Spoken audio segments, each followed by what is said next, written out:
All right, guys, welcome back into another NFL DFS live video. Took the week off last week. A lot of you guys already know why, but ready to get into this for week 14. I already have a lot of injury news coming through so far, and we'll kind of just touch on that here real quick. So, injury news wise, let me pull it up.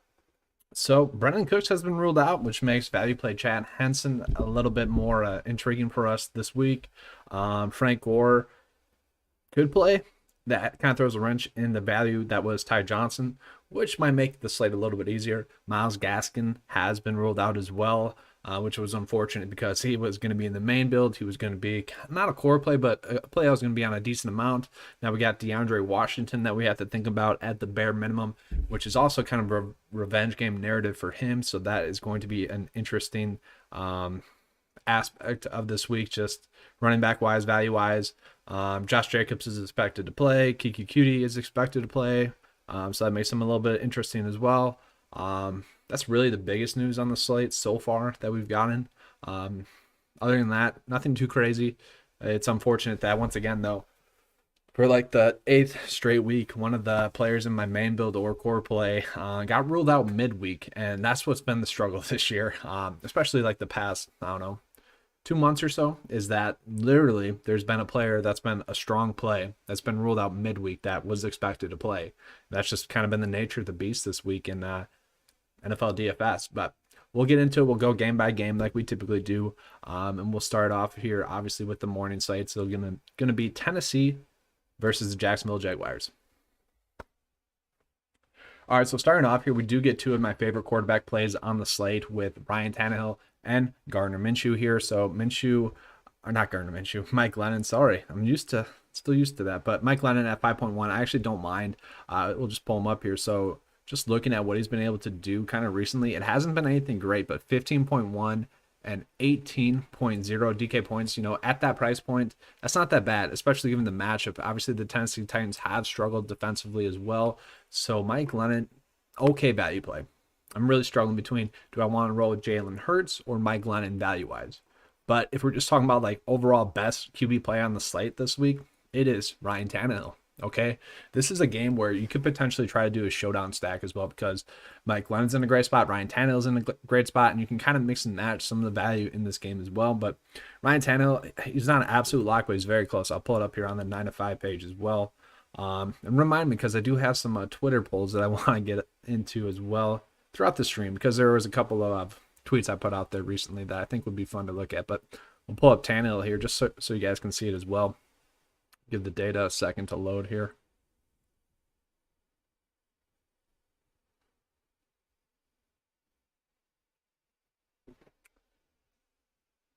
It takes a little bit, a lot of information going in there. But Ryan Tannehill, let me scroll down a little bit so you guys can see it. So matchup wise, quarterbacks are seeing 4.2 about more DK points to their average against the Jacksonville Jaguars. They've been a very easy matchup though, and I think that's kind of the key that we have to look at. It's just how like easy it's been.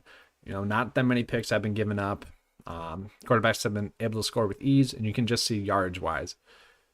Quarterbacks have been able to get a ton of yards against the Jacksonville Jaguars. I think it's bottom 5 in the league there. So yeah, got one team, two team, three teams. So 4th worst with total yards given up in the passing game. So that's very appealing for me for Ryan Tannehill this week. And then the only problem though with kind of this game in general is that one, it's the start. It's the big one that we need to focus on. But 2, Derrick Henry is in a great spot. James Robinson's in a great spot. AJ Brown's in a great spot. Corey Davis is in a great spot. DJ Chark is in a great spot. And really, whatever value receiver for the Jags you want to go with, you can do that as well. That's the problem with this game and kind of with this slate is that really the first game that we have popped up here is kind of a make or break point. Jonnu Smith's in a great spot. Actually, this was big week. If you remember in week 2, had 24 DK points. Maybe you just run a couple of game stacks out with this one and just, hopefully this one goes crazy. But my point here is that whoever you end up on in this game is not going to be the wrong decision. It's just a matter of trying to get kind of lucky because we know that some of these players in this game are going to go off. It's just, is it going to be a running back game? Is it just going to be one receiver game? all these players are in a great spot. It's just trying to get lucky to figure out which one it is. And I hate stacking a quarterback and running back together, but game stack wise, we might have to do that. But it's really easy to stack this game in general. I mean, that's just a solid approach. And then you obviously punt at tight end, punt at defense, and you're sitting pretty decent there. So I don't mind it.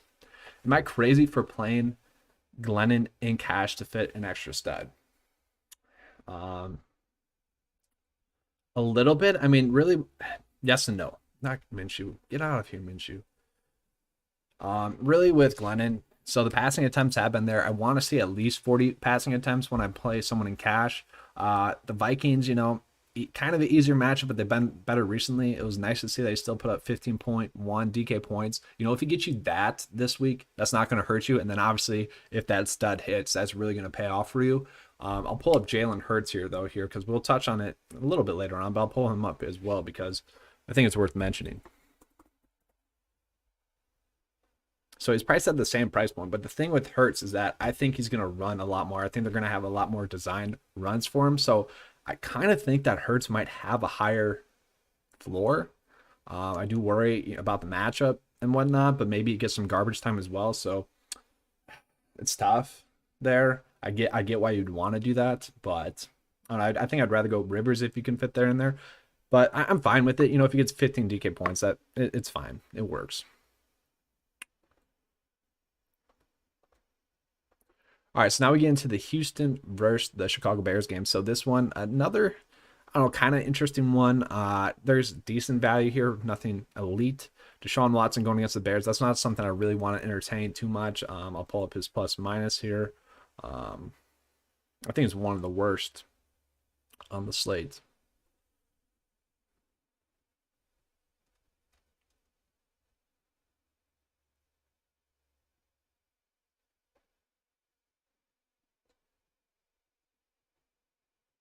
All right, so sorry, just gotta resize it a little bit.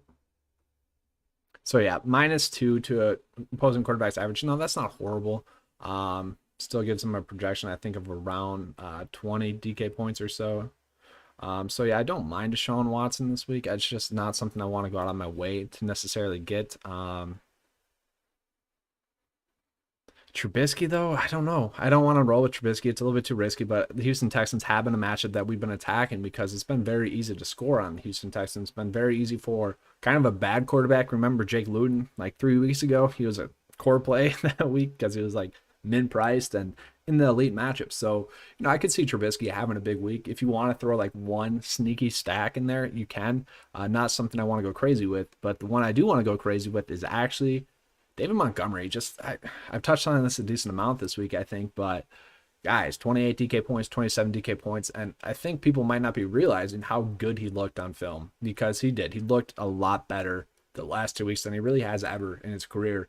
He's always been able to get to the point where he needs to make a defender miss, and he just hasn't done it, except for the last 2 weeks, and he's done it. I think it might be a case of fresh legs. That could be why he's breaking free, but the matter of the fact is that he is, and he's looked good. He's in a great matchup this week as well. It's just tough for me to pass up on here at 6.5 for a guy that we know is going to get right around 20 opportunities in a great matchup. If it was anyone else, like name value wise, I think people would just be locking it in, but because it's David Montgomery, they're a little bit hesitant about it, but I still think he's going to be a strong play. I think you guys should roll with him this week. Then just value-wise, there's a decent amount of value. I don't want to play QQQT this week. I honestly do like Chad Henson. I was surprised that DraftKings was this sharp to price him up. 7 targets last week. Now, he's not going to get 100 yards, especially against the Bears. It's a minus matchup, but still, I could see him getting 10 DK points, which if he was at the 3K, I probably would be locking him in, but there's another 3K play that it's in a better spot. I will say Cole Kmet as well, decent value punt play. I've talked about this a few times on the 9 to 5 Sports page and the Showdown write-ups because you've been able to tell that the Bears have been wanting to get Cole Kmet involved in the passing game a little bit more. They've been gaining more and more snaps as the season has went on. Jimmy Graham has pretty much been phased out of that whole offense. So Cole Kmet, it seems like they're trying to focus in on him once again. 7 targets, didn't have that many yards, got lucky with the touchdown, which I kind of hate that he got that touchdown because more people are going to be on him at this value price point. But we just look at the snaps recently. It's been 70, through to go 79 and then 78. And then Jimmy Graham's went from 58, 35 to 48. So obviously they're trying to focus on Cole Kmet. And honestly, guys, if maybe dynasty leagues or just in general, if you're trying to make a push in the playoffs, worth a look. He's worth a look, especially if you don't have a better option. I just think he's going to be a strong tight end play. He's looked good. Don't mind him. Moving on to the next game, Denver versus Carolina. Nothing that I really like too much in this one. I'm not sure if you guys like anything in this game either. Garbage time, Drew Lock could be a thing again. This is one where I could see Denver kind of staying in there, and then garbage time, Drew Lock comes into play. Obviously, had 2 tough matchups in a row, struggled against the Raiders. Not really anything you want to chase, but 5.1, I don't mind it. Just talking about like raw points if you're trying to find someone like deep. I'm fine with it. Like, I think 12 DK points projection is fine. He's looked horrible, though. I mean, he's been bad. I don't really want to roll with Teddy Bridgewater against the Denver Broncos either. Denver has been poor recently against the run or defensively, but overall, they're solid defense. We know that. Then running back wise, Mike Davis could be a play for you guys. I don't want to roll with it, though. The problem with this play is that, one, price point wise, I like David Montgomery, and I like DeAndre Swift a little bit more than I do Mike Davis. But Denver has struggled recently as well against the run, so I would get it. So Jerry is wondering about Melvin Gordon. So no, but it's not bad. The thing with it is that Phillip Lindsay has been their quote-unquote starting running back. But Melvin Gordon, he's looked good recently. He does. The thing with Melvin Gordon is that he is going to always be there, like passing down back for some reason or other. Lindsay struggles at blocking. I think that's the main factor, is that Melvin Gordon is really elite in pass blocking, and he's got quality hands, and I think that's why he typically plays more on third down. So if you want to throw on one pun play with Melvin, I would, but nothing more than that. Don't go crazy with it. The captain's pick from this past Thursday, Tim Patrick. That was mostly just due to price point last week, but still, the matter of the fact is that he's been using the passing game a decent amount. When he's been healthy, he's been the receiver number 1. He typically sees right around 6 or so targets a game.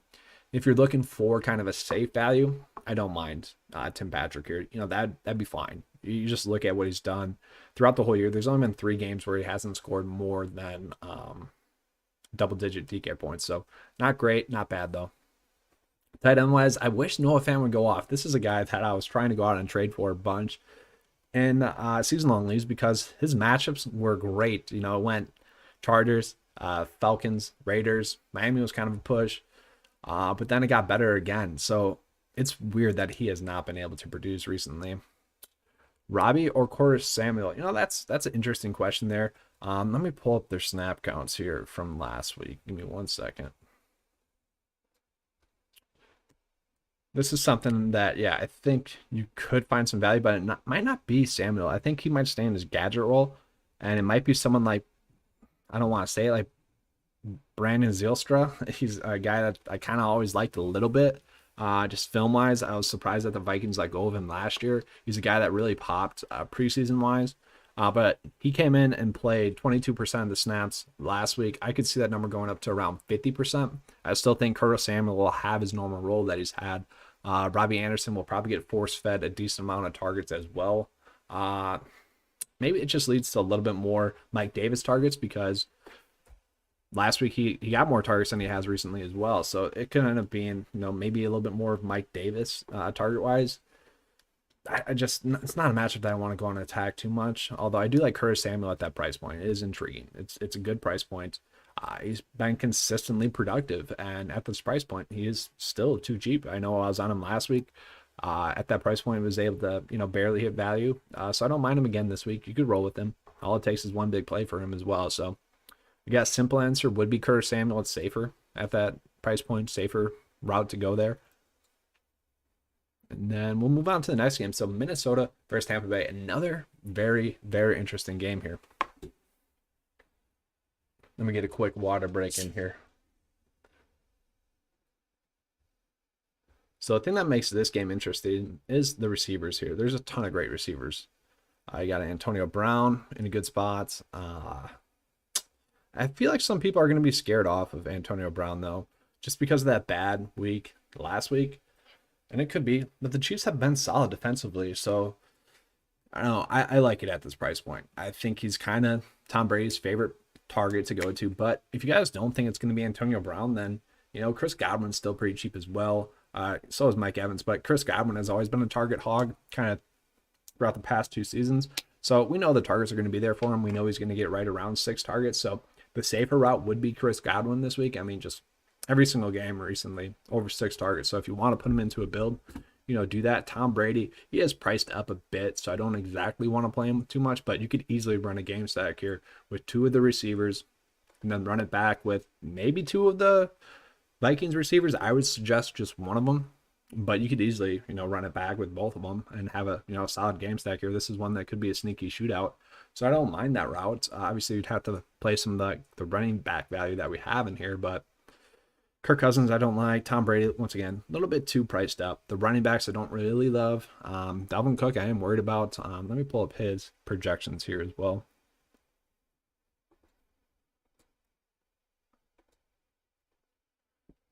Give the data a second to load here.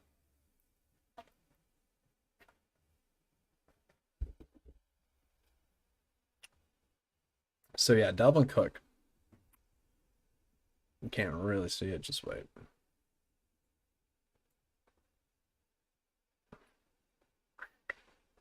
There we go. So yeah, he has one of the worst matchups on the slate going against the Tampa Bay Buccaneers. So that does worry me. It's not something that I want to force this week, is pretty much the simple way of phrasing it. Not something to go out of our way and attack that much. Just not in a good spot. There's better running back plays to pay down for, actually, which is a good thing. So I don't think we have to force it. I could see Ronald Jones being, having some sneaky value. Nothing that I love that much, though. But once again, decent game stacks. So we got 2 decent game stacks, just to repeat. Tennessee versus the Jaguars, and then Minnesota versus Tampa Bay. You guys could kind of run hybrid stacks with these 2 games as well. Have one as your main focus stack, and then one as your run it back stack. I don't mind that. For GBP purposes, I don't mind that. All right, moving on into the Giants versus the Cardinals.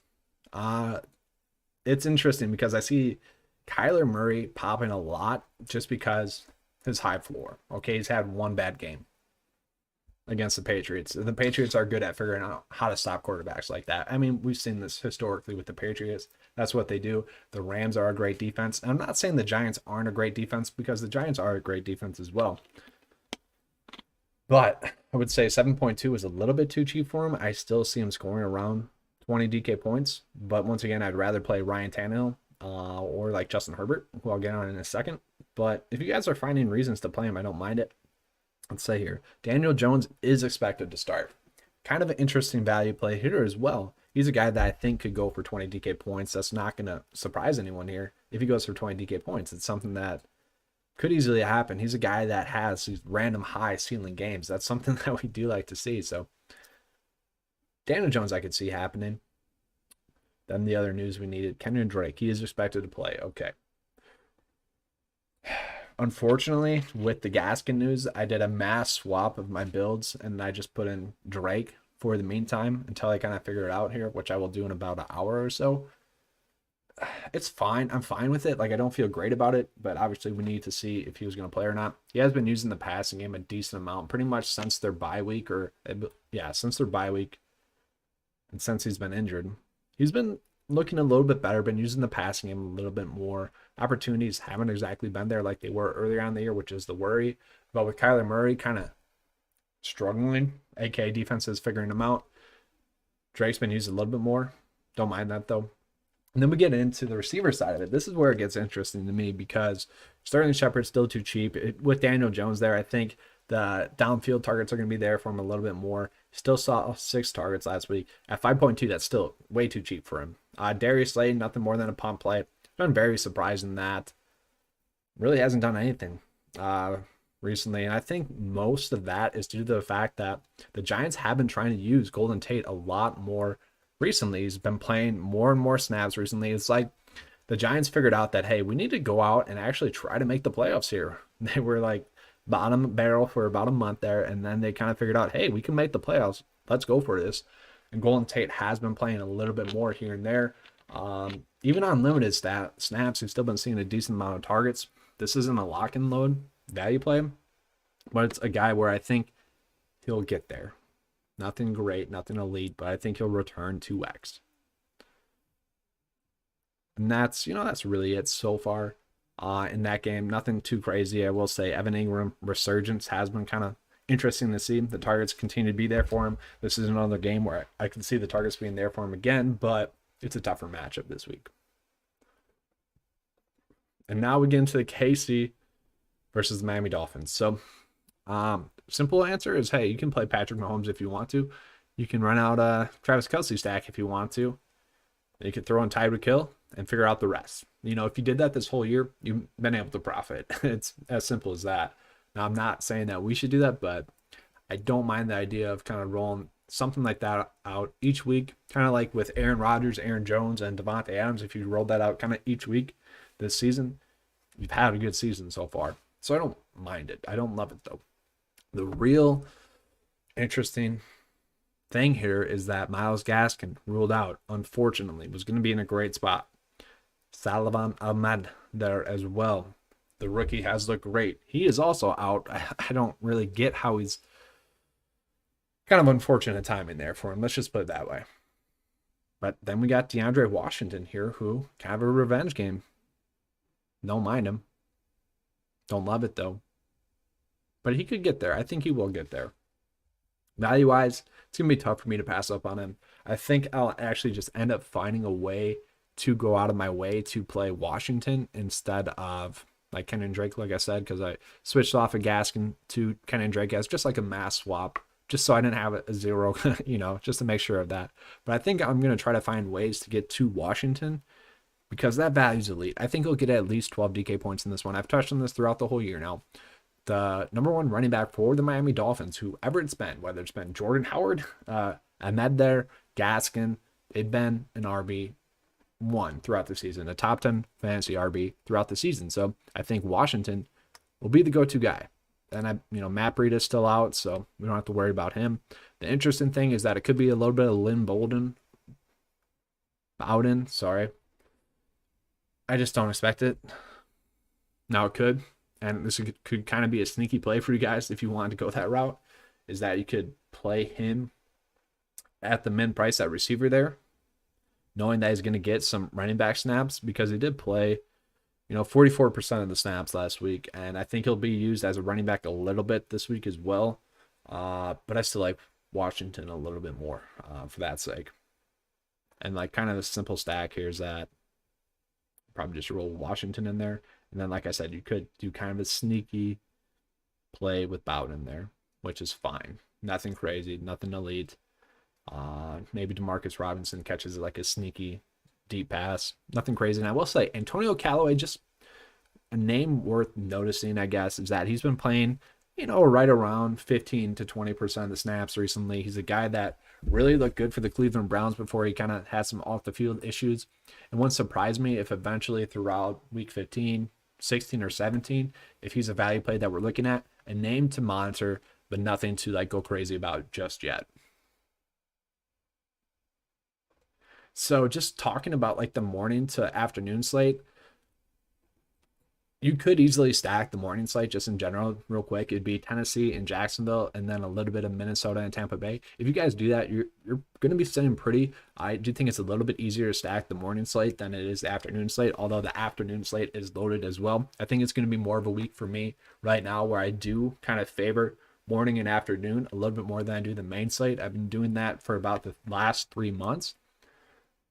And it's been great. It's been solid because really when you trim it down that way, it just helps you out because you know which players you have to be on instead of a wide player pool. You're really narrowing it down to some plays that you're forced into making. And that way it's nice. You're not worried about kind of getting unlucky with the selection. You know exactly what the play is. Then just a reminder, if you guys have any more questions, definitely get those in. I'm not sure how many of you guys play season-long leagues, but if you have any questions like that, I'd be happy to help you out with those as well. Okay, so quick Brennan Allen story real quick. what was it, 3-4 years ago now? It was back when 9 to 5 Sports was still sit start polls. Me and my brother were doing a live stream. Back in the day, those were fun, by the way, but it was a preseason DFS live stream. I think it was the first week or second week of preseason. Technically, it was the second week of preseason. Back when Brandon Allen was the second string quarterback for the Jacksonville Jaguars, or maybe it was third string at the time. But anyways, it was D.D. Westbrook's rookie year. It was Keelan Cole's rookie year. Through the last 4 to 5 minutes of the fourth quarter, Brandon Allen threw a touchdown to D.D. Westbrook and Keelan Cole, which ended up making my lineup with that stack there, finishing as like a top 10 lineup that week. It's pretty fun. That was one of the most fun. I love preseason DFS. I can't wait for it next year as well. But the matter of the story is that Brandon Allen sucks against tough defenses, but he's decent against bad defenses, and the Dallas Cowboys are a bad defense. So really, I just don't mind Brandon Allen at this price point at 4.9. It is something that is intriguing to me. He did practice fully though, so that's good. Okay, I wanted to make sure of that before I went off on the Brandon Allen sake. I could see him scoring 15 DK points, which, going back to the Mike Glennon question, it's like Brandon Allen makes just as much sense as Mike Glennon does. We'll pull up his plus minus here.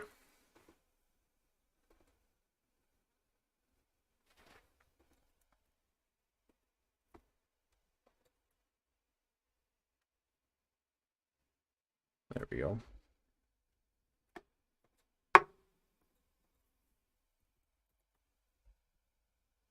And I like it because you could really stack him with someone like Tyler Boyd as well, which to me sits pretty this week because I really like Tyler Boyd at that price point. It does seem like a bad price point for DraftKings there. So matchup wise, not elite, I guess. Still only 1 point more to their DK average, but personally, I think he's going to have a strong day today. At 4.9, I just don't see him not hitting value at that price point. That is something that is intriguing to me. As you can see, the Cowboys haven't been good defensively really at all this year. Quarterbacks have kind of been able to do what they want. The problem with this matchup is that it can be just as much of a running back matchup as it can be a quarterback matchup. So that is the only worry there. But still, Brandon Allen at that price point is something that I do like a decent amount this week. And once again, you can stack him pretty easily. So you could roll Brandon Allen up there. You could roll possibly Giovanni Bernard. He hasn't been great recently. They've been trying to work Shamaje Perine in there a little bit as well, but he hasn't been effective lately. So I expect it to be Giovanni Bernard. But once again, you could stack this very easily. Tyler Boyd right there. We'll have to wait and see on the news on T. Higgins.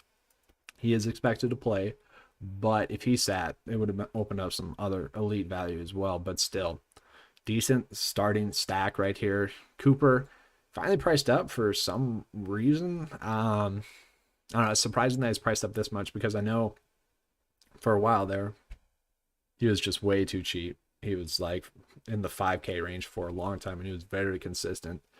CeeDee Lamb, Michael Gallup. I know a lot of people are going to be on Michael Gallup this week as like an elite value play, as he should be. You know, he was in the showdown write-up as well because he had been seeing a decent amount of targets. So if we're locking in, you know, right around 6 or so targets, which has been happening for a while now, it is too cheap for him. It is. So you could easily do like just a simple game stack there. Don't mind that. And obviously then, I mean, I'm just going to do a random lineup here. We'll throw Henry, Jones, Adams. Can we fit Kelsey? Probably not Kelsey. I don't know. Whatever. My point is that doing a game stack like this, which does make logical sense with a lot of value, you can really fit in the rest of the studs in there. So if Brandon Allen gets you 15 DK points, Derrick Henry goes for 20, Jones goes for 20, Tyler Boyd just gets 15, Michael Gallup gets around 10, Adams goes off. You know, it's a solid, sneaky game stack there. Then this game. So anyone have an update on the weather here in the Jets versus Seahawks game? Because right now, Brashad Perryman is just an absolute kind of lock at his price point. Jameson Crowder, I believe he's not going to play. The only unfortunate side of this game is that, one, it's an afternoon game, so we don't exactly have the news yet. And if Crowder's out as well, Braxton Berrios is an elite value play as well. We've seen the games with Crowder out that Berrios just steps into a slot receiver role and kind of just dominates. I mean, he's had some huge weeks in that slot receiver role. You know, 11, 7, 4, 8 targets. I mean, that's elite. And at this minimum price, if Crowder's ruled out like it's looking like, I like it. And this is going back to where I want to break it down into an afternoon and early slate occasionally. And this is an occasion where that's going to help you out a lot because you could easily do Barrios. Perryman's too cheap. Once again, we have to worry about the weather here. The weather is as bad as it kind of the little whatever rain cloud there suggests, then we have to worry about it. I'll pull it up here actually.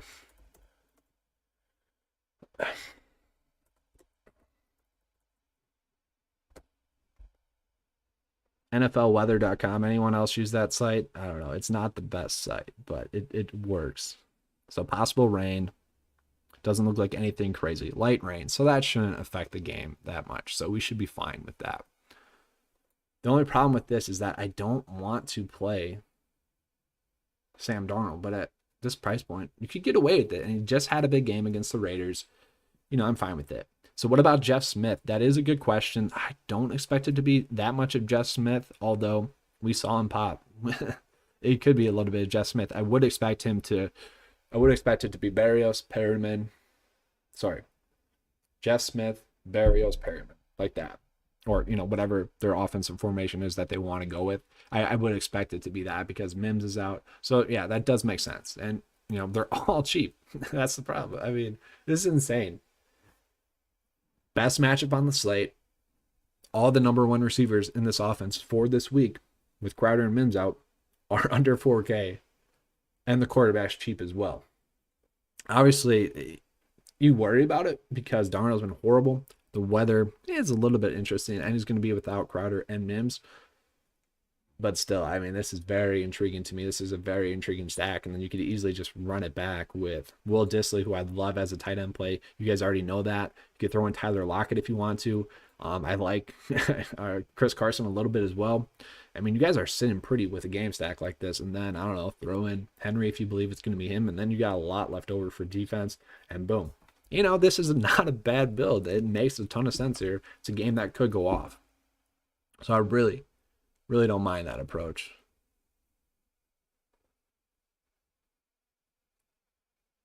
Yeah, I'm just really quickly looking at this because I do like this. I'll pull it up here a little bit more so you guys can see it. So, I mean, this is not a bad build. It's intriguing to me. Tyler Lockett's the biggest hit or miss, but that would help you in like a GPP type of situation. Chris Carson, you probably won't want to roll with, but I do think, the Seahawks are going to be up, so it would make the most sense. Carlos Hyde did play a ton of snaps last week, but we know Chris Carson is a top-notch running back. It was surprising to see that happen. Will Dissly kind of the make or break one, but I mean, this lineup makes a ton of sense. It does. Might have to throw that in a GPP here. All right, let's move on into the next game, though. The Colts versus the Raiders, and I really hate the defensive plays this week because I don't think there's any standout defensive plays at all. But the Colts are kind of an intriguing one to me. Just at their price point, I've ended up on them a decent amount. We really saw Derek Carr struggle last week. Colts are strong defensively. Now, they did struggle against the Titans, but really other than that this season, they've been very stellar. The only worry with them is the price point. I think we can get away with some of the cheaper defenses, and I should mention the Dallas Cowboys. I don't mind them as a defense as well. I know I just talked up Brandon Allen a lot, but I don't see the Cowboys going negative at their price point. So worth mentioning there as well. Like, I don't see the difference between the Colts and the Cowboys being that huge. Like, Colts will probably score right around 6. I think the Cowboys would score right around like 2 DK points. And we know, talked about this a lot. This has been one of the main reasons why I've had a solid season is just paying down for defense and finding ways to pay up for studs. And that 6 points, that the difference there is huge because you're saving 800, which could be adding on 10 points for you other places in your build. You're able to afford to pay up for a safer quarterback or something like that. So for me, I will be trying to punt defensively, but I don't mind the Colts is kind of the point. If you guys had the money and you feel good about your build, you can do that. So quarterback-wise in this game, Phillip Rivers does make a ton of sense. He's my favorite go-to kind of value defense there, or value quarterback play. Sorry, I was reading Jerry's question about defense there. It makes sense to me. The unfortunate side is that Jacoby Brissett has had some sneaky goal line TDs here recently. That's kind of been their go-to with Brissett, or 4th down runs there. But Philip Rivers been playing well. I shouldn't say well. He's looked bad occasionally, but DK wise, he's been playing well. And it's a play that kind of stands out to me here. I mean, just really other than what a tough matchup against Baltimore, that was when they were playing well. A really bad stinker against Cleveland. I mean, early in the season he struggled, but really since week 6, the guy's been a stud. And so for me, it makes a ton of sense to play Philip Rivers at 5.9 in a decent matchup going against the Oakland Raiders. Once again, the Las Vegas Raiders. Once again, though, Sam Darnold just lit up this team for 20 DK points. I would expect Philip Rivers to be able to go off and have a strong week. Once again, the only problem with this is that I don't mind Jonathan Taylor too. Opportunities have been limited recently, which I don't really get why they're doing that. It's been weird. I mean, Nyheim Hines has looked dynamic, but if you look at kind of a true workhorse running back, it has been Jonathan Taylor this year. I know he had a random struggle there with fumbles and just kind of bad timing for him that kind of led to him being benched, and they ran with Nyheim Hines, who has looked good. This is not against Nyheim Hines, but JT has looked good recently.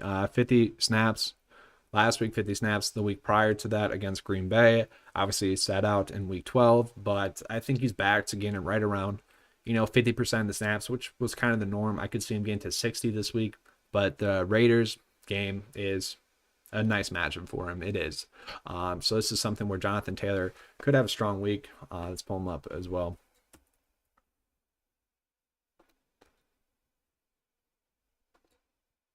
So yeah, JT gets 4.7 or so more to his DK average in this matchup going against the Raiders, which that's something that's very intriguing to me. And then just total, projection wise, could be a little bit higher, but it's still at 15. And at that price point, that's not that bad. If he scores a touchdown, that's going to help him out a lot more as well, which I think it's more or less just what's going to happen. This is just game flow dependent. How lucky can you get? Is it going to be Jacoby Brissett on the 1 yard line who's going to goal line sneak, or is it going to be third or first and 3? That's really the difference here. Is it going to be a QB sneak with Brissett on the 1 yard line, or are they going to be a little bit further out? Is there going to be a defensive pass interference that leads to Brissett, or is it going to be no penalties and then just Jonathan Taylor working his way into the end zone? That's really going to be the make or break point, and I can't really say what's going to happen because that's just fluky. That's just getting lucky, but overall, I don't mind that. And then just talking about like which running back else you could be on in this game, we'll pull that up. So it does look like Josh Jacobs is expected to play, which changes the dynamic of this game a little bit. Josh Jacobs is good. We don't have to worry about Devonta Booker at all, really. I think he'll play a little bit more, but he's not going to be a value or anything like that. Nothing that you have to worry about playing. So I don't mind Josh Jacobs. Don't love it, though. Colts have been a strong defense. And then really here is the kind of make or break point is Michael Pittman Jr., who I thought really looked good for about the first 10 weeks. I thought he had been the best rookie receiver. Now he's definitely hit a lull recently. Film hasn't been as good recently. He's been making some mistakes. I don't know. Maybe it's just, longer season than he's used to in college. College is a little bit shorter, so longest season ever. Maybe that's starting to take a toll on him, but he hasn't looked as good recently as he had early on in the year. So that is the worry there. T.Y. Hilton has come on strong kind of recently. Surprising as well because he really sucked at the beginning of the season too. Horrible bad drops here and there. Was surprising to see him go out and have a huge target week. Maybe that was a sign of things to come. And that's kind of my worry with Philip Rivers is that he does kind of stretch out the ball, spreads out the ball, whatever you want to say. And then tight end wise, I will say Mo Alley-Cox, somewhat interesting at that price point. He did play 64% of the receiver snaps or tight end snaps last week. And that's really what he's done the whole season. He has been there kind of, I don't want to say tight end number 1 because they've been using them all a decent amount. They like them all. But for value wise, I don't mind that. And maybe that's just like the low key stack that you go with here. It's like something like this. Like that works. Nothing crazy though. All right, let's move on to a good game because this is a really good game. The Packers versus the Detroit Lions. All right, we've got some questions here though. Eagles D. Let's pull that up.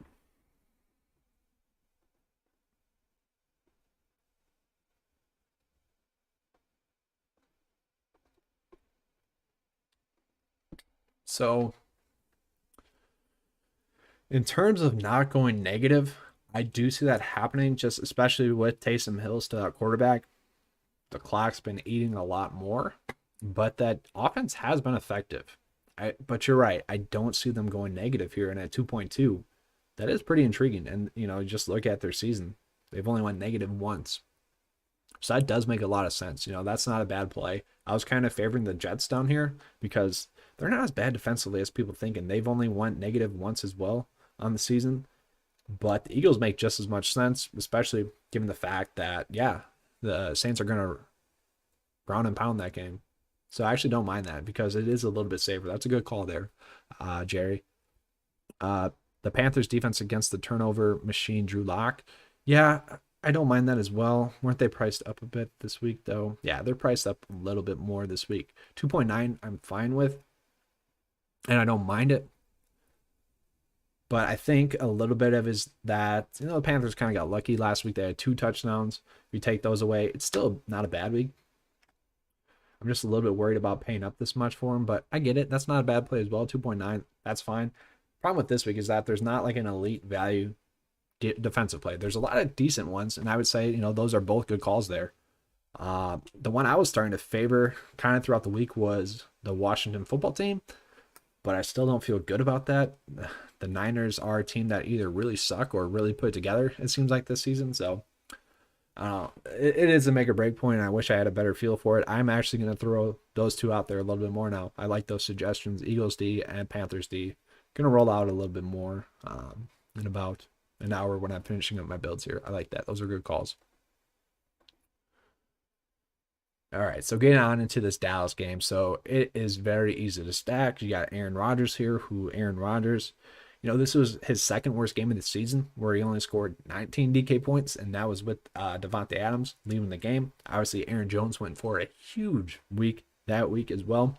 Once again, a downside of kind of the afternoon slate this week is that someone like DeAndre Swift, who is questionable, he is expected to play, he's on the afternoon slate. So I kind of wish that we had this news prior to the start of the main slate because it would kind of change something. I would probably try to fit in the 3 NFC North running backs, and I'd put a poll out there. Let's pull that poll up, actually.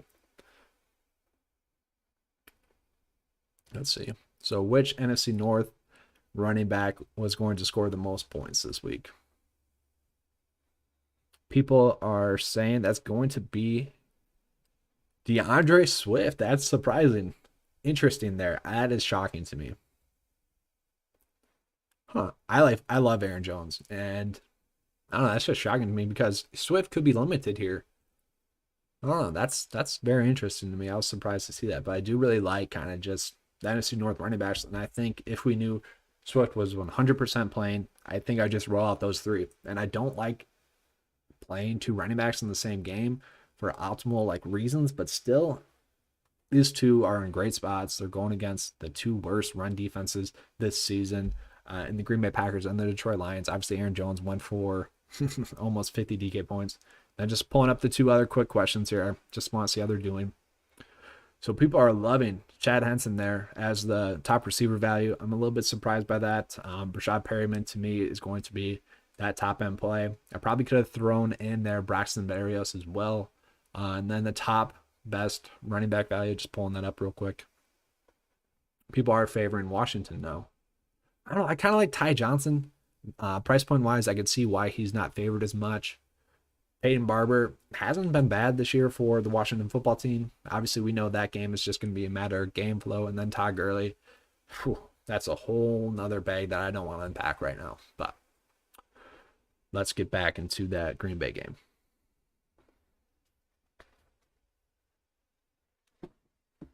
So yeah, Swift, if he plays, is going to be a great play. This is one of those plays where if you're doing the afternoon early split, play Swift in the afternoon slate, kind of just lock him in the late slate or in the afternoon slate and feel good about it. But you could easily game stack this one as well. Put in Davante Adams. Now you're really stacked with paying up for a lot here, so that does hurt you a little bit.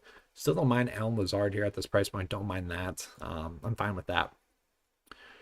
He's a guy where, yes, he's the receiver number 2. He's kind of like the fourth option in the offense right now, but this is a defense that has struggled. So I could see like a random big play opening up for him. Don't mind that approach. And then once again, Mohamed Sanu at this price point, I do love. Kenny Galladay is ruled out once again. Damian Amendola is back, but they've kind of been going to Mohamed Sanu as the value play. Now the targets haven't really been there, but at 3.0 for Mohamed Sanu, min price, a guy that's been receiving more and more snaps as he's been acclimated to the Detroit Lions offense. That's intriguing to me. Now, we do want to get a little bit lucky here, but he has looked good. I mean, really, I don't want to say he's looked better than Marvin Jones because I think Marvin Jones is a great receiver, but really just as good. So I don't see why they wouldn't play him a little bit more here. So I don't mind that as like a game stack. Obviously, if the Packers are up, they're going to have to play their receivers a little bit more, and that would mean that Mohamed Sanu is going to be on the field a little bit more, which is something that I do like. Tight end wise, I'm staying away. These are tough matchups. No reason to try to force that at all this week. So that's kind of the route you can go with in this game. Decent, stack there. And then moving on to this game. This game is interesting in the fact that the running back situation. Antonio Gibson is out. Mostert is back, but Mostert hasn't exactly done much since he's been back as well. And then, really, once again, just touch on this. J.D. McKissic is going to be the play if the football team is playing from behind. If they're playing with the lead, it's going to be Peyton Barber. It's as simple as that. Peyton Barber has not looked bad this year. Ask anyone that's owned Antonio Gibson in fantasy football. They hate Peyton Barber. And why do they hate Peyton Barber? Well, because he hasn't looked bad. And he's been kind of forced into playing time when really it should have just been the Antonio Gibson show. Leonard Fournette isn't active. That's interesting news. So I'll pull that up here after this game. That's interesting news. Like him a little bit more, but I still don't love the price point. But I'll get on that in a second. So Terry McLaurin, worst game of his season last week. Really struggled, but I don't know, I shouldn't say the whole offense struggled, but it's kind of just the Alex Smith experience. If you're having an off week like McLaurin had, I think he had 2 bad drops last week. I know he had 1 bad drop. That kind of set the tone for his game.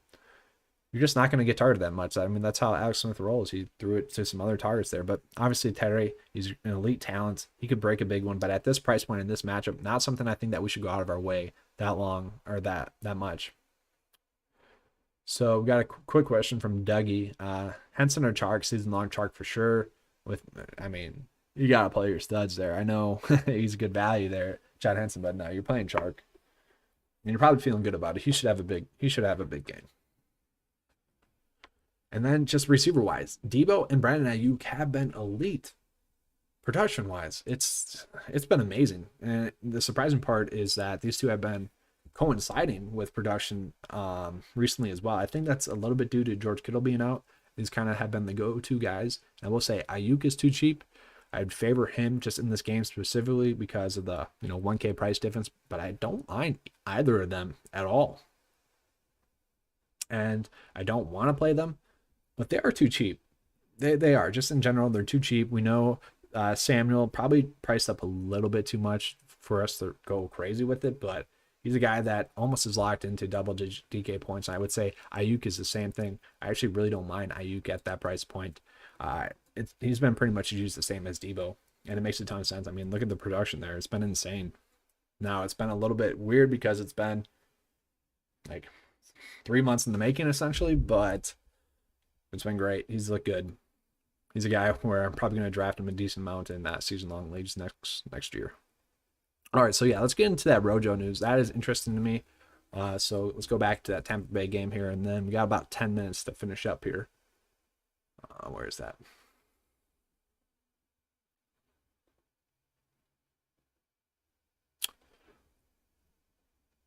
Yeah, I still favor the receivers there. At 6.1, I don't know. I don't mind it. I've always liked Ronald Jones. I don't know. That doesn't change much for me, to be honest with you. If you want to throw him in a couple builds, I'm fine with that. Obviously, he can bust off a couple big plays. Look good recently. I'm fine with that. But yeah, that doesn't change much for me, surprisingly. So I did already mention Jalen Hurts a little bit. He is starting. Carson Wentz is going to be the backup, but Are they going to do that weird stuff where they kind of split quarterback snaps again, where Carson Wentz comes in for a series or something? Maybe. I don't know what's really going on there. No one really does. But if we knew he's going to play the full game, I don't mind him because I like his what he does with his legs. He's been, I don't know if you want to, he's been bailing out a little bit faster than Carson Wentz. Carson Wentz would hang tight in the pocket, try to make something happen that really wasn't there. Jalen Hurts has been kind of a, quick read and then he's gone. He's running. So for value wise at 5.1, I think that does really raise up his floor. If he's playing a full game, I don't mind it. He could get some garbage time as well and hit value for you. If he ends up with like, I don't know, 50 rushing yards and like one touchdown, that's going to be enough to hit value at that price point. And that's not hard to see happening. So I don't mind him. Just don't go out of your way for it. Don't force him. Taysom Hill, I don't want to play either. So Jared already mentioned the defensive play here with the Eagles. I actually don't mind that. It's a good call. And just kind of going back to it, they're running the ball a lot. So they're killing the clock a little bit more. So I don't mind that. So Deandre Washington or Henson season long, that's tough. I would go Washington, although that is not for sure. Let me check my notes here and see. Not my notes. Let me check my Twitter feed here real quick to see if we have any of the beat writers that I follow kind of giving us a breakdown of that one, because I want to make sure that it's going to be DeAndre Washington and not Bowden a little bit. I'm pretty sure it's going to be Washington. That's what makes the most sense to me. It should be him.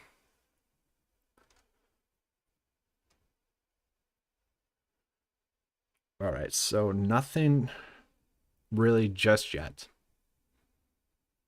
but I think we can expect it to be Washington, so I would favor Washington in that one. Just makes more sense to me. I will say it will be interesting to see if Keyshawn Vaughn does anything this week with Fournette inactive. Elijah Mcguire. Elijah Mcguire is active for the Miami Dolphins. That is very interesting to me. Obviously, I don't think he's going to be a factor. Kind of interesting. He's wearing the same jersey as Ricky Williams, 34 today. I don't know. Just some interesting tidbits. So yeah, I honestly think it'll be Washington, though. I would go with Washington. That just makes the most sense to me. Once again, the number one running back for the Miami Dolphins, top 10 throughout the season, in season long, and in DFS. So I like that. All right. But yeah, just going back to this game, really nothing too appealing, honestly. And I think that's why we go back to Jerry's point of the Eagles being a good defense. It makes sense to me. No standout plays at all. We don't exactly know what to expect with Hurts in the offense, and we already know what to expect with Taysom Hill. This could be another similar game to, I don't want to say it, but like the Denver Broncos, where just the clock is getting eaten up a ton, and it's kind of what I expect. Tight end wise, I know I was popping this up a little bit on the 95 Sports pages that Goddard was kind of popping, but Zach Ertz is going to be back this week, I believe. Yep, he's back. So he should be playing more snaps, and I expect him to get targeted a little bit more. It's nothing more than a punt play, though, at 3.7. That's just a little bit too much. All right, so our last game on the slate, and then if you guys have any other questions, get those in. I'll get those answered before we wrap up here in about 6 minutes. So this is an interesting game. I think everyone kind of likes this game as well. If you're trying to game stack other than the Green Bay and Detroit game, or like the Jets and the Seahawks game on the late slate, it's going to be the Falcons versus the Chargers. And Matt Ryan is very cheap. We know Matt Ryan has struggled, though, without Julio Jones, so the price point does make sense. Justin Herbert, he actually has the highest kind of projection this week, given his price point, value-wise. So I actually don't mind Justin Herbert. Let me pull him up here.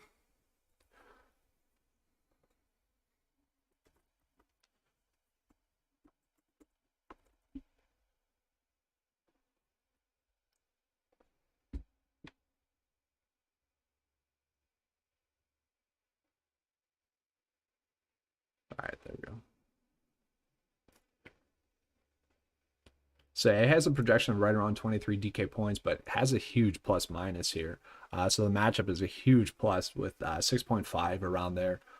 If you factor that in, he's going to score right around 30 DK points, just without the just adding on the plus minus. So I actually don't mind Justin Herbert. He's a guy that really could go off for a huge week after 2 kind of tough weeks and tough matchups. He's a guy that does make sense for me as a play at this price point. So I really don't mind him as a play. He's a guy that, should hit value. Just going back to it though, he did struggle against the Buffalo Bills and still scored 20 DK points, guys. I mean, that's pretty nice. And just look at the passing attempts. Huge, 53. And now I know he didn't hit value, but the passing attempts have been there for him this whole year. Once again, going back to what I want to look for in kind of cash or for my main quarterback plays is someone that is throwing the ball over 40 times per game. I think Justin Herbert will easily do that in this one. The tough part about this game specifically, once again, is that Eckler makes a ton of sense to stack with. Had 9 targets last week, 16 the week before that. And we look at what he did with Justin Herbert as his QB, 11-4. So Herbert does like to target him a decent amount. I expect Eckler to be able to get there. And then, Keenan Allen, I still don't mind as well. He had 11 targets last week, 10 the week before that. Tougher matchups recently, but this is a stack where it makes a ton of sense. You're getting 2 guys that are probably going to see combined 20 targets. You're getting Justin Herbert in there, which makes sense. So this is a game stack that I actually really do like. And then, trying to figure out which one you should run it back with. I actually don't mind Russell Gage. He's kind of been the go-to with Julio Jones out. I'm fine with it. I know a lot of people are trying to force like other value receiver plays for the Falcons, and I just haven't seen the point of doing that. So yeah, I'm going to go with Gage for this one. And then Mike Williams, I don't mind as well. Very intriguing. I don't know. He's like due for a big play. He's due for a big week. He's a guy that does have random big weeks. And honestly, I feel bad for Mike Williams just career-wise. I think he's one of the top-notch receivers in the league, at least top 30 in the league. And he doesn't really get treated like that in the offense. I feel like if he had like he did have Phillip Rivers as his quarterback, but a quarterback like that, that's I guess a little bit more accurate, but can really forcing the ball down the field. I mean, we saw him when Keenan Allen's been out, and he's been a top 10 receiver. I mean, he's absolutely a stud, and it's just surprising to me that he doesn't get used as much as kind of the other assets in this offense. So I could see him having a decent day today, and at 4.7 in that matchup, I don't mind that. This is a decent game stack. And then just tight end wise, they're both in great spots. You got Hunter Henry in a fine spot. We weren't playing him last week. So, I think tight end wise, when it's a tough matchup, just don't even count that really. If they do have a good week, you like that. But prior to that, Hunter Henry had been a stud. And those were fine matchups. This is a great matchup. I don't mind it, but I wouldn't want to overstress it that much. If it's either going to be like Eckler, Keenan, Williams, or it's going to be Eckler, Keenan, Henry. You don't want to go crazy with it. And then Hayden Hurst, I don't mind. Don't love it. He's a guy that could get there. If you're trying to look for like a running back stack, that's fine. So just to recap here before we finish off. Value-wise, I don't think we should go crazy. You can really do kind of a safer approach this week. Just looking at the NFC North running back stack here, I'll do that real quick for you guys. Running back wise, because I think it's a route that we should go, and then you're just trying to fill in the value. Now Tyler Boyd I still really like as a play. This is kind of going to be echoing what I said earlier on in the week. It's just tougher to make work because of Gaskin being out. But I do like Antonio Brown. I still like Sterling Shepard. You got a solid base there. We're going to go with either Carolina or the Eagles in this one because I like those suggestions. Those were good calls there. We'll go with the Eagles just to see what we can do.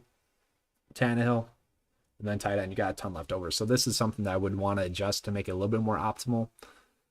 Because I do think paying down for Will Dissly makes the most sense to me. Just matchup wise and whatnot. You could go Cole Kmet as well. I'm fine with that. That makes sense too.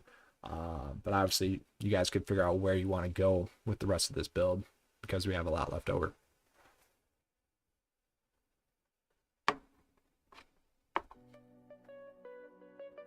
All right, so that is all I have for you guys this week. I hope you guys enjoyed this video. If you have any questions, reach out to me on Twitter before lock. If you guys are part of 9 to 5, which I think most of you are, definitely reach out to me on the chat. I'm going to be heading over to the 9 to 5 page right now and making the finishing updates on there. But yeah, hope you guys enjoyed the video. Hope you guys have a good week 14 once again. Early and afternoon slates. You want to approach it that way a little bit more than you would typically this week because